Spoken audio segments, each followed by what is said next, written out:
بسم اللہ الرحمن الرحیم قل هو اللہ احد اللہ الصمد لم یلد ولم یولد ولم یکن لہ کفوا احد۔ صلوات۔ خداوند تبارک و تعالیٰ کا شکر ہے کہ اس نے ہمیں اتنی طول عمر عطا فرمائی اور اتنی مہلت دی کہ ہم اس سال بھی ماہ رمضان کو حاصل کر سکیں، اس کی عبادت کر سکیں، اور مزید توفیق یہ کہ قرآن کے بارے میں گفتگو کرنے اور سننے کی توفیق عطا فرمائی۔ کل ہماری گفتگو ہوئی سورہ حمد کی تفسیر کے بارے میں، اور اس کا کچھ ترجمہ بیان کر دیتے ہیں۔ بسم اللہ الرحمن الرحیم قل هو اللہ احد، کہ اے میرے حبیب کہہ دو کہ وہ اللہ سبحانہ و تعالی احد ہے، یکتا ہے۔ اللہ الصمد، وہ بے نیاز ہے، کسی کا محتاج نہیں ہے۔ لم یلد، اس نے کسی کو پیدا نہیں کیا، یعنی پیدا کرنے سے مراد یہ ہے کہ جنا نہیں ہے، اپنے آپ سے کسی کو پیدا نہیں کیا ہے، خلق کیا ہے البتہ۔ ولم یولد، اور نہ وہ کسی سے پیدا ہے۔ ولم یکن لہ کفوا احد، اور کوئی بھی اس جیسا اور اس کا ہمسر نہیں ہے۔ اب کچھ گفتگو تو کل ہو گئی، لیکن جو اصل موضوع ہے توحید کا، اسے آج بھی ہم ڈسکس کریں تاکہ سورہ توحید میں جو مفہوم توحید ہے وہ کلیئر ہو جائے۔ اور کل صمد کے ضمن میں ہم نے روایتوں کو بیان کیا کہ صمد کے معنی کیا ہیں، کہ جس کا کوئی شریک نہ ہو، حفاظت کرنے والا، اور اس حفاظت کے لیے بھی کسی کا محتاج نہ ہو۔ صمد وہ ہے کہ جو خود حیات رکھتا ہو اور باقی تمام مخلوقات کا دار و مدار اس پر ہو۔ وہ جو چاہے اپنے اختیار سے کرے، اپنے ارادے سے کرے، کوئی اسے مجبور نہ کر سکتا ہو۔ تو مختلف معنی بیان کیے، لیکن آج مخصوصاً توحید کے بارے میں ڈسکشن کیا جائے اور اللہ سبحانہ و تعالیٰ کی صفات کے بارے میں ڈسکس کیا جائے۔ تو مذہب حق اہل بیت علیہم السلام میں جو سب سے پہلے صفات کو تقسیم کیا جاتا ہے خداوند تبارک و تعالیٰ سے ریلیٹڈ، وہ ہیں صفات ثبوتیہ اور صفات سلبیہ۔ صفات ثبوتیہ وہ ہیں کہ جو اللہ سبحانہ و تعالیٰ میں پائی جاتی ہوں، اللہ سبحانہ و تعالیٰ کی شان یہ ہو کہ ان صفات سے اللہ کو متصف کیا جا سکے، کہا جا سکے کہ یہ صفات اللہ کی ہیں۔ اور وہ صفات کبھی 7 بیان ہوتی ہیں، کبھی 3 بیان ہوتی ہیں، اور حقیقت یہ ہے کہ یہ اہم صفات ہیں۔ ہر وہ صفت جو اللہ سبحانہ و تعالیٰ میں پائی جائے یا اللہ سبحانہ و تعالیٰ کی شان کے مطابق ہو، وہ سب صفات ثبوتیاں ہیں۔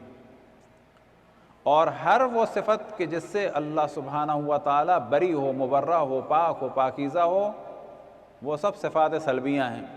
وہ کہ ان کا 8 کا ذکر کیا جاتا ہے، لیکن ہر وہ صفت کہ جو اللہ سبحانہ و تعالیٰ جس سے بری ہو، وہ سب صفات سلبیاں ہیں۔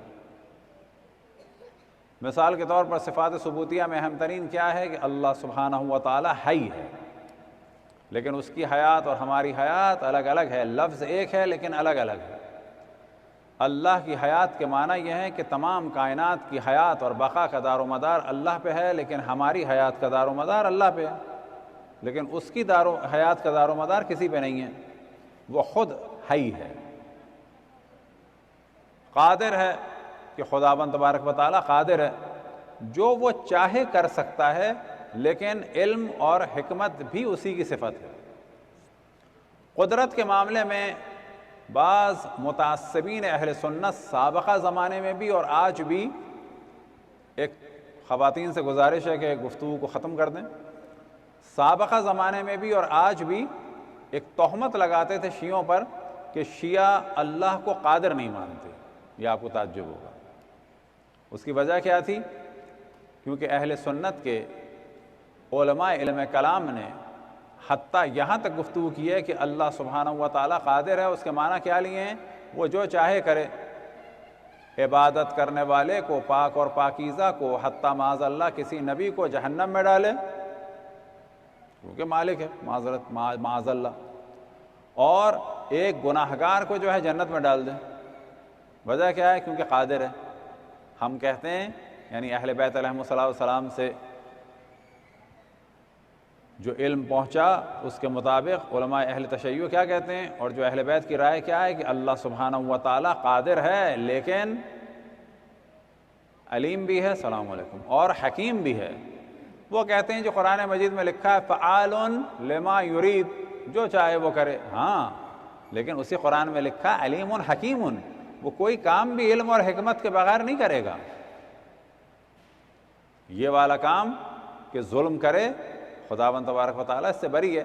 لہٰذا ان مباحث کی وجہ سے، ان گفتگوؤں کی وجہ سے، ان موضوعات کی وجہ سے ہمارے ہاں جو بہت زیادہ اللہ سبحانہ و تعالیٰ کی وحدانیت کے بعد ذکر کیا جاتا ہے، وہ کس صفت کا کیا جاتا ہے؟ عدل کا۔ وجہ یہ ہے کہ وہاں پر جو نظریے دیے گئے وہ کیا دیے گئے؟ جی اللہ سبحانہ و تعالیٰ قادر ہے، جو چاہے کرے۔ ہم کہتے ہیں نہیں، وہ علیم حکیم ہے اور وہ عادل ہے، مجبور نہیں ہے جو کوئی غلط کام کرے۔ وہ حکیم ہے کہ بلا وجہ کام نہیں کرتا، وہ علیم ہے، علم اور آگاہی ہے اس کے پاس۔ بلا وجہ کام وہ کرتے ہیں کہ جو حکیم نہ ہو، جن کے پاس علم نہ ہو، یا جو مجبور ہوں۔ تو پہلے مرحلے میں صفات ثبوتیہ کو تقسیم کیا جاتا ہے، معذرت صفات اللہ سبحانہ و تعالیٰ کو تقسیم کیا جاتا ہے دو مرحلوں میں، صفات ثبوتیہ اور صفات سلبیہ، کہ جن میں سے تین جو ہیں وہ اہم ہیں، حیات، قدرت اور علم۔ باقی جو ہیں وہ انہی تین سے مشتق ہوتی ہیں، باقی وہ سب کا بھی دار و مدار اسی پہ۔ لہٰذا بعض علماء نے 7 لکھی، بعض نے کہا کہ یہ جو 7 ہے مثال کے طور پہ 7 ہیں، لیکن اصل میں 3 ہیں۔ اور حقیقت یہ ہے کہ ہر وہ صفت جو اللہ سبحانہ و تعالیٰ کی شان کے مطابق ہو وہ صفات ثبوتیہ ہے، اور ہر وہ صفت کے جو اللہ سبحانہ و تعالیٰ سے دور ہو، اللہ اس سے پاک و پاکیزہ و بری ہو، کہ جو عربی میں جب کہا جاتا ہے سبحانہ و تعالی، اس کے معنی کیا ہے؟ پاک اور پاکیزہ ہے اور بلند ہے، سبحانہ و تعالی۔ تو جس چیز سے بھی وہ منزہ ہے، پاک اور پاکیزہ ہے، ان سب صفات کو کہا جاتا ہے صفات سلبیہ، کہ جن میں سے ایک دو کی مثال دیں گے، سب کو ہم بیان نہیں کر رہے۔ اگر آپ تفصیل سے صفات اللہ سبحانہ و تعالیٰ کے بارے میں ڈسکشن سننا چاہیں تو ہماری ویب سائٹ shiaviews.com میں توحید میں اللہ سبحانہ و تعالیٰ کے وجود کے اس بات کے بعد جو ہم نے فوراً ڈسکشن کیا ہے وہ کس کا ہے؟ صفات خداوند تبارک و تعالیٰ کا۔ پھر تفصیل سے جو ہے وہ اسماء خداوند تبارک و تعالیٰ کا ڈسکشن ہے، اس کے بعد عدل کا ہے۔ تو یہ ہیں پہلے مرحلے میں دو اہم صفات، صفات ثبوتیہ اور صفات سلبیہ۔ اور صفات ثبوتیہ کو صفات جمال بھی کہا جاتا ہے اور صفات سلبیہ کو صفات جلال بھی کہا جاتا ہے۔ جل یعنی عظیم ہے اللہ کے ان صفات، یہ صفات اس میں پائی جائیں۔ جلال کے جو معنی بعض دفعہ عوام لیتی ہے بہت ہی غصے کے، یہ معنی صحیح نہیں ہے۔ اور جب کہا جاتا ہے کہ اللہ سبحانہ و تعالیٰ یا جل جلالہ، تو مراد یہ نہیں ہے کہ وہ بالکل ایک جلال اور غضبناک ہمیشہ۔ اور جب کہا جاتا ہے حضرت عباس علیہ السلام کے بارے میں یا معصومین علیہ السلام کے بارے میں کہ ان میں جلال تھا، تو جلال قطعاً اس معنی میں نہیں ہے کہ وہ غصے میں رہتے تھے اور معاذ اللہ وہ والی کیفیت جو بعض لوگ سمجھتے ہیں۔ اور بعض دفعہ لوگ یہاں تک کہہ دیتے ہیں کہ جی فلانے میں جلال ہے، وجہ یہ ہے کہ اس کا نام حضرت عباس پہ، یہ توہین ہے حضرت عباس کی۔ حضرت عباس کے جلال کا معنی ہے کہ ان کی ذات جو ہے وہ صاحب جلال یعنی صاحب عظمت تھی، ورنہ ان کے طاقت و قدرت ایک جانب، عظمت و شوکت ایک جانب، لیکن جس وقت جناب حر نے راستہ روکا امام حسین علیہ السلام کا، وہ تمام طاقت و قدرت و حسن و جمال و شجاعت کے بعد بھی ان کی نگاہ جو تھی وہ امام وقت کی جانب تھی۔ جلال کے قطعاً یہ معنی نہیں ہے کہ وہ معاذ اللہ بالکل ایک جلال کسی کیفیت میں، وہ بالکل توہین ہے حضرت عباس اور باقی ائمہ علیہم السلام کی۔ یہ جو بعض دفعہ بعض معجزات بنا دیے جاتے ہیں کہ بچے نے پیشاب کر دیا زری کے پاس اور وہ ہاتھ نکلا اور اس بچے کو مارا، ایسا قطعاً نہیں ہے۔ وہ جس شریعت کو بچانے والے ہیں اس شریعت میں بچے کی کوئی سزا نہیں ہے۔ وہ حتیٰ کسی بھی مقدس چیز پہ چڑھ جائے، کسی بھی مقدس چیز پہ جا کے پیشاب کر دے یا کچھ کر دے، اس کی سزا کچھ نہیں ہے۔ ہمارا کام ہو جائے گا اس کو ہٹائیں، ہمارا کام ہو جائے گا اس کو پاک کریں۔ لیکن اگر ایک بچہ اس وقت کسی مقدس کتاب کو یا چیز کو بھی نجس کر سکتا ہے، اس کو آپ مار نہیں سکتے۔ اب یہ جو صفات ہیں یہ مختلف اعتبار سے تقسیم ہوتی ہیں۔ السلام علیکم۔ صفات ذاتی اور صفات فعلی۔ صفات ذاتی سے کیا مراد؟ کہ اللہ سبحانہ و تعالیٰ کی ایسی صفت کہ جو خود اس کی ذات کا جب تصور کیا جائے تو وہ خود بخود نگاہوں کے سامنے آ جائے۔ جیسے کہ مثال کے طور پہ اللہ سبحانہ و تعالیٰ کی صفت ذاتی میں سے کیا ہے؟ قدرت۔ اور کیا چیز ہے؟ مثال کے طور پر حیات۔ لیکن کچھ صفات ایسی ہیں کہ اس کے ساتھ وہ ایک فعل کا نتیجہ ہیں، اس کے ساتھ ایک فعل کو تصور کرنا ہوگا۔ مثال کے طور پہ کیا؟ اللہ سبحانہ و تعالیٰ جو ہے رازق ہے، بس یہ صفت ذاتی ہے۔ صفت رزاقیت کب تصور کی جائے گی؟ جب اللہ سبحانہ و تعالیٰ کسی کو رزق دے۔ اسی طرح سے کچھ صفت ہیں صفات نفسی ہیں اور صفات اضافی۔ صفات نفسی کیا؟ وہ وہی جیسے کہ اللہ سبحانہ و تعالیٰ کی ذات سے متعلق ہیں اور کوئی اس کے ساتھ اضافے کی ضرورت نہیں ہے۔ اضافے سے کیا مراد؟ کسی اور کو سوچنا نہیں ہے۔ اب مثال کے طور پر جب کہا جاتا ہے اللہ سبحانہ و تعالیٰ حی ہے تو یہ صفات نفسی ہوئی۔ اس کے مقابلے میں صفت کو کیا تقسیم کیا جائے گا؟ جیسے کہا جائے اللہ سبحانہ و تعالیٰ عالم ہے، بس عالم ہے تو کوئی نہ کوئی معلوم ہوگا۔ اسی طریقے سے اگر قدرت ہے تو کسی چیز کے اوپر قدرت ہوگی۔ تو یہ ایک تقسیم بندی ہے، اس کا بہت زیادہ کوئی نتیجہ نہیں ہے۔ اسی طرح سے صفات ذاتی ہیں کہ جب اللہ سبحانہ و تعالیٰ کا تصور کیا جائے تو وہ صفات ابھر کے آتی ہیں۔ مثال کے طور پہ جب اللہ کا تصور کرتے ہیں تو اللہ کیا ہے؟ حی ہے، اللہ قادر ہے۔ لیکن بعض صفات ایسی ہیں کہ جو آتی ہیں کس کے ذریعے سے؟ قرآن یا حدیث کے ذریعے سے۔ انہیں کہا جاتا ہے صفت خبری، وہ ہمیں خبر سے ملی ہیں۔ خبر سے کیا مراد؟ قرآن سے اور حدیث سے ملی ہیں۔ مثال کے طور پر وہ بخشنے والا ہے، تو یہ ہمیں کہاں سے ملی؟ قرآن سے اور حدیث سے۔ اب توحید جو ہے اللہ سبحانہ و تعالیٰ کی، وہ ایک ہے توحید ذات، کہ اللہ سبحانہ و تعالیٰ ذات کے اعتبار سے کوئی اس جیسا نہیں ہے۔ پھر کس کے اعتبار سے؟ صفات کے اعتبار سے بھی اس جیسا کوئی نہیں ہے۔ یعنی اللہ کی صفت اگر علم ہے تو اللہ جیسے علم والا کوئی نہیں ہے۔ السلام علیکم۔ اللہ سبحانہ و تعالیٰ کی قدرت جو صفت قدرت ہے، ہم بھی قدرت رکھتے ہیں لیکن اس کی جیسی قدرت والا کوئی نہیں ہے۔ یعنی وہ یکتا ہے اپنی ذات میں بھی اور یکتا ہے اپنی صفات میں بھی۔ رسول اللہ صلی اللہ علیہ وسلم کے لیے قرآن مجید میں لفظ رحیم آیا، لیکن وہ بھی رحیم ہے، اللہ سبحانہ و تعالیٰ بھی رحیم ہے، لیکن اللہ سبحانہ و تعالیٰ اپنے رحیم ہونے میں، رحمان ہونے میں منفرد ہے، اس جیسا کوئی نہیں ہے۔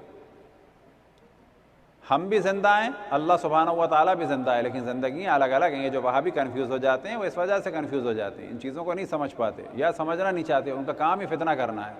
اگر وہ ان چیزوں کو نہیں سمجھ پاتے تو مان لیں گے جی ان کی عقل موٹی ہے، لیکن کیا وہ اس کو بھی نہیں سمجھ پاتے کہ اللہ کا نام لے کے دھماکہ کرنا صحیح ہے یا غلط ہے؟ تو ایسا نہیں ہے وہ نہیں سمجھ پاتے، ان کا کام ہی اسلام کو بدنام کرنا ہے اور اسلام کی تعلیمات میں رخنا ڈالنا ہے۔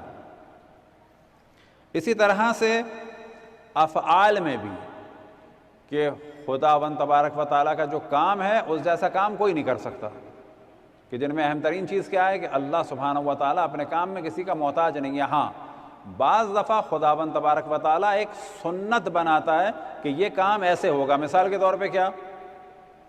وہ قادر ہے کن فیکن کہے اور حضرت آدم کو خلق کر دے یا کسی کو بھی خلق کر دے۔ وہ قادر ہے پہاڑ میں سے اونٹنی کو نکال لے، جیسے حضرت صالح کے لیے۔ وہ قادر ہے حضرت ابراہیم علیہ السلام کے سامنے جو ہے وہ حضرت اسماعیل کی جگہ کیا رکھ دے؟ ایک دمبا رکھ دے، ایک گوسفند رکھ دے۔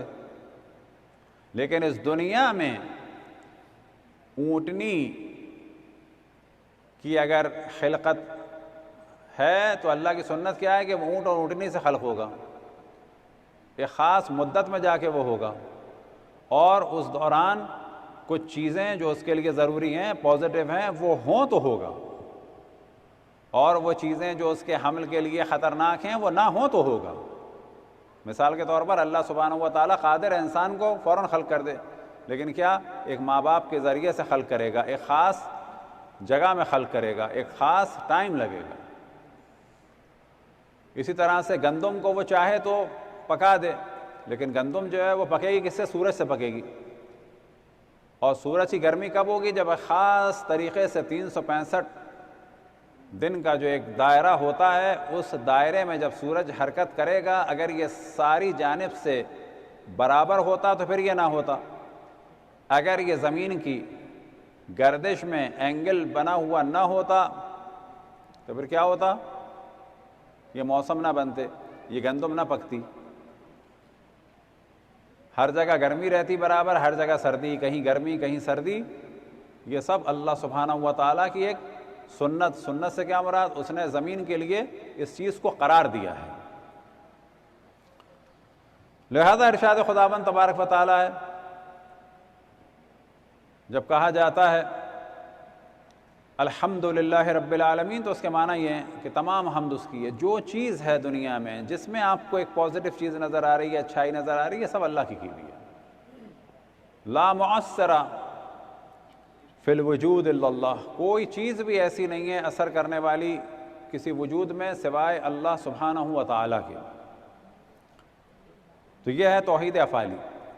تو یہ ذہن میں رہے کہ توحید ذات، توحید صفات، البتہ ہم کس کے قائل ہیں شیعہ؟ کہ اللہ سبحانہ و تعالیٰ کی ساری صفات ساتھ ہیں، الگ الگ نہیں ہیں۔ ایسا نہیں ہے کبھی اس میں ایک چیز تھی بعد میں اضافہ ہو گیا، کبھی وہ صفت اس کی کم تھی بعد میں کیا ہوئی؟ زیادہ ہو گئی۔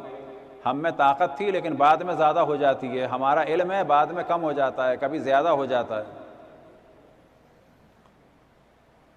اور کیا ہے؟ توحید عبادی، عبادت میں بھی اللہ سبحانہ و تعالیٰ کا حکم کیا ہے کہ سوائے اس کے کسی کی عبادت نہیں کرنی ہے۔ وَقَضَىٰ رَبُّكَ أَلَّا تَعْبُدُوا إِلَّا إِيَّاهُ، سوائے اس سے کسی کی عبادت نہیں ہو سکتی۔ انبیاء کا احترام ہو سکتا ہے، ان کی اطاعت کرنی ہے، ان سے اظہار محبت کرنی ہے، مودت کرنی ہے، ان کے بے شک ہاتھ کو چومے، پاؤں کو چومے، لیکن عبادت کس کی ہے؟ حتیٰ اگر انبیاء کا احترام ہم جب کرتے ہیں تو احترام نبی کا کرتے ہیں، لیکن اسی احترام میں کیا ہو رہا ہوتا ہے؟ عبادت اللہ کی ہو رہی ہوتی ہے۔ جب ہم انبیاء کی قبر مطہر کے پاس جاتے ہیں تو چومتے قبر کو ہیں، لیکن یہ عبادت کس کی ہوتی ہے؟ قبر کی نہیں ہوتی ہے، عبادت نبی کی نہیں ہوتی ہے، عبادت اللہ کی ہوتی ہے۔ جب ہم کسی مریض کے پاس جاتے ہیں تو عیادت اس کی کرتے ہیں، لیکن عبادت کس کی کرتے ہیں؟ اللہ کی ہے۔ اس مریض کی عبادت تھوڑی ہو رہی ہے۔ یہ وہابی ان چیزوں کو مکس کر دیتے ہیں۔ مثال کے طور پہ کہا جائے کہ میں ابھی آ رہا ہوں، اللہ میری عبادت کو قبول کرے، ہاسپٹل سے آ رہا ہوں، پوچھے کوئی کہ ہاسپٹل میں مسجد ہے، نماز پڑھا کے آ رہے ہیں؟ کہا جائے گا نہیں، مریض کے پاس سے آ رہا ہوں۔ تو آپ عبادت کرتے ہیں مریض کی؟ کہا جائے گا نہیں، ہم عیادت کرنے گئے تھے، یہی عبادت ہے۔ تو توحید ذات، توحید صفات، توحید افعال اور توحید عبادی۔ ذات میں بھی خداوند تبارک و تعالیٰ وحدہ لا شریک ہے، صفات میں بھی خداوند تبارک و تعالیٰ وحدہ لا شریک ہے، اور افعال میں بھی خداوند تبارک و تعالیٰ وحدہ لا شریک ہے، کوئی اس جیسا کام نہیں کر سکتا، اور عبادت کے اعتبار سے بھی خداوند تبارک و تعالیٰ وحدہ لا شریک ہے۔ وَلَا نَعْبُدُ إِلَّا إِيَّاهُ، سوائے اس کے ہم کسی کی عبادت نہیں کرتے۔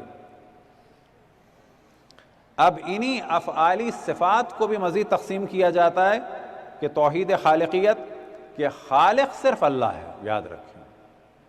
حضرت عیسیٰ علیہ السلام جو فرماتے ہیں انی اخلق لکم من الطین کحیۃ الطیر فانفخ فیہ فیکون طیرا، سارا سلوشن کہاں پر ہے؟ فیکون طیرا باذن اللہ۔ اصل خالق اللہ سبحانہ و تعالیٰ ہے، اصل خالق اللہ سبحانہ و تعالیٰ ہے۔ اللہ نے خلقت کی طاقت انبیاء کو بھی دی ہے،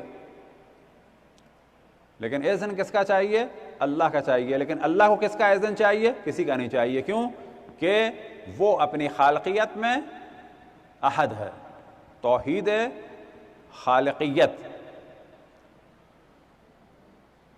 قل اللہ خالق کل شیء، کہو کہ اللہ ہر چیز کا خالق ہے. کوئی بھی جتنی چیزیں ہیں جو حتیٰ انوینشن ہے، یہ سب کچھ کس کا ہے؟ اللہ کا کیا ہوا ہے. اس نے ہمیں طاقت دی ہے سوچنے کی، سمجھنے کی، بنانے کی، لیکن اصل خالق اللہ سبحانہ و تعالیٰ ہے. رب وہ ہے، پالنے والا وہ ہے. توحید ربوی، توحید ربوبی، کہ اصل رب جو ہے وہی ہے، اس کے علاوہ کوئی رب نہیں ہے. ہاں ماں باپ بھی رب ہیں، رب ارحمہما کما ربیانی صغیرہ، لیکن ماں باپ کی بھی جو ربوبیت کا دار و مدار ہے کس پہ؟ اللہ سبحانہ و تعالیٰ کی ربوبیت پر. وَهُوَ رَبُّ كُلِّ شَيْءٍ، وَهُوَ رَبُّ كُلِّ شَيْءٍ، وہ ہر چیز کا رب وہ ہے. لیکن اس نے ہمیں ربوبیت کی ایک صفت دی ہے. تھوڑا بہت کام ہم لوگ بھی کر لیتے ہیں. اس نے ہمیں خالقیت کی صفت دی ہے، تھوڑی بہت خلقت ہم بھی کر لیتے ہیں، لیکن اذن کس کا ہے؟ اللہ سبحانہ و تعالیٰ کا. تشریعی، یعنی جو حکم ہے بندوں کے لیے، جو دین ہے، وہ صرف بنانے کا حق ہے کس کو؟ اللہ سبحانہ و تعالیٰ کو. حتیٰ اس دین کی حفاظت کرنے کے لیے جو سلیکٹ کیا اشرف الانبیاء نے، خود نہیں سلیکٹ کیا. کیا حکم آیا؟ یا ایھا الرسول بلغ ما انزل الیک من ربک، من ربک تھا، تبلیغ رسول اللہ کی تھی، بنایا انہوں نے نہیں تھا. وَمَن لَّمْ يَحْكُم بِمَا أَنزَلَ اللَّهُ فَأُولَٰئِكَ هُمُ الْكَافِرُونَ، فاسقون. ایک آیت میں کافر ہے، ایک آیت میں فاسق. جو بھی اللہ کے حکم کے خلاف فیصلہ کرے گا وہ کیا ہے؟ کافر ہے، فاسق ہے. بس خلقت میں بھی اللہ سبحانہ و تعالیٰ احد ہے، اسے کہا جاتا ہے توحید خالقیت. ربوبیت میں بھی خداوند تبارک و تعالیٰ احد ہے، کہا جائے گا توحید پھر ربوبیت. اور پھر کہا جائے گا تشریع کے اعتبار سے، یعنی قانون بنانے کے اعتبار سے بھی دین کے لیے کون ہے؟ اللہ سبحانہ و تعالیٰ ہے. کہا جائے گا توحید فی التشریع یا توحید تشریعی. مالک بھی اللہ سبحانہ و تعالیٰ ہے، صرف اور صرف ہر چیز کا مالک اللہ ہے. یاد رکھیں، ہم اور ہماری ہر چیز کا، آنکھ کا، کان کا، ناک کا، بال کا، آل کا، اولاد کا، جو کچھ ہے وہ سب کچھ اللہ کا ہے، سب کچھ اللہ کا ہے. تو اصل میں ایک موحد، ایک شیعہ کی نگاہ کیا ہونا چاہیے؟ سب کچھ اللہ کا. اس کا لطف و کرم ہے جو مجھے دے دیا ہے، وہ اللہ نہ دیتا تو کیا کر لیتے؟ وَلِلَّهِ مُلْكُ السَّمَاوَاتِ وَالْأَرْضِ، تمام زمین و آسمان کس کے لیے ہے؟ اس کی حکومت کس کی؟ اللہ کی ہے. تو مالک بھی وہی ہے، حاکم بھی صحیح معنی میں وہی ہے. کیا آیا اس کے لیے قرآن مجید میں؟ اِنِ الْحُكْمُ إِلَّا لِلَّهِ، حکومت جو ہے وہ صرف اللہ سبحانہ و تعالیٰ کی ہے. اور اطاعت بھی کس کی ہے؟ پہلے مرحلے میں اللہ کی ہے. اللہ نے حکم دیا ہے اشرف الانبیاء کی، اشرف الانبیاء کے بعد حکم دیا ہے کس کی؟ آئمہ کی. آئمہ نے حکم دیا ہے کہ ہماری غیبت میں جو ہمارے حدیثوں کو سمجھنے والے ہیں، جو فقہ ہیں، پاک ہیں، پاکیزہ ہیں، ان کی اطاعت کرو، ان سے احکام لو. لیکن اصل اطاعت کس کی ہے؟ اللہ کی ہے. اللہ کی جانب سے اوپر سے نیچے سلسلہ آ رہا ہے. یا ایھا الذین آمنوا اطیعوا اللہ واطیعوا الرسول واولی الامر منکم. اصل اطاعت اللہ سبحانہ و تعالیٰ کی ہے. یہ اطاعت ہم پر بھی واجب ہے، اشرف الانبیاء حضرت محمد مصطفیٰ صلی اللہ علیہ وآلہ وسلم پر بھی واجب ہے. تو سورہ توحید کے ساتھ ہم نے مناسب سمجھا تھا کہ تھوڑی یہ بھی گفتگو ہو کہ اصل توحید اگر آپ کو چاہیے تو یاد رکھیں اہل بیت سے ملے گی. اور یہ بڑا ظلم ہے کہ توحید کے ٹھیکیدار اپنے آپ کو کون سمجھتے ہیں آج کل؟ وہابی. جبکہ اس مکتب میں کیا توحید ہوگی؟ اب ان کے ساتھ اور کس کس کو کہا جائے کہ جہاں پر نظریہ یہ ہے کہ اللہ سبحانہ و تعالیٰ اپنی ٹانگ جہنم میں ڈالے گا، جہاں پر نظریہ یہ ہے کہ اللہ کی صفت کیا ہے؟ معاذ اللہ، معاذ اللہ، معاذ اللہ، وہ امرد ہے. یعنی ایک ایسے نوجوان کی صورت میں جس کی داڑھی نہیں نکلی ہوتی. وہ لوگ آ کے ہم سے بحث کرتے ہیں. وجہ کیا ہے؟ کہ ہمارے ممبر سے وہ خرافات ہو رہے ہیں، ہمارے جوہلا وہ خرافات کی باتیں کر رہے ہیں کہ اب انہیں موقع مل گیا ہے کہ وہ ہمارے خلاف پرچم توحید کو بلند کریں. جبکہ توحید کا پرچم آئمہ علیہم السلام نے اشرف الانبیاء حضرت محمد مصطفیٰ صلی اللہ علیہ وآلہ وسلم کی وصایت اور نیابت میں اٹھایا. اللہ نے ان کو اس پرچم توحید کو سربلند کرنے کے لیے کہا. لہٰذا مکتب واقعی توحید اگر کوئی ہے تو مکتب اہل بیت علیہم السلام ہے. صلوات پڑھیں بر محمد و آل محمد.